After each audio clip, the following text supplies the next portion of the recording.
Welcome to Not Milk Never Milk. Subscribe if you're lactose intolerant.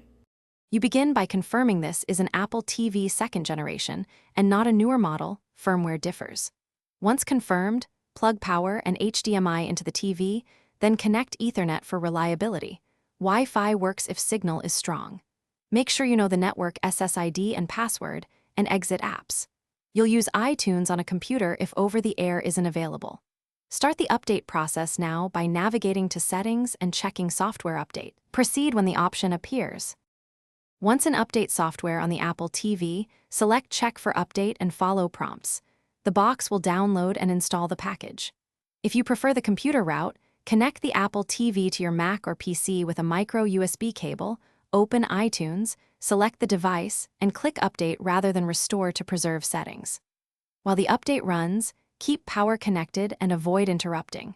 Transfers can take 10 to 30 minutes depending on speed, so be patient and watch progress indicators. When installation completes, the Apple TV will reboot and present setup prompts. Make sure to sign back into your accounts and verify the new software version under Settings General About. If the update fails or the unit is stuck on a boot loop, first power cycle, unplug for 30 seconds and plug back in. If that doesn't help, restore the device using iTunes on a computer.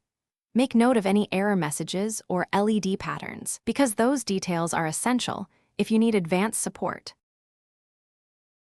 Thanks for watching. If this was helpful, leave a like and consider subscribing. See you next time.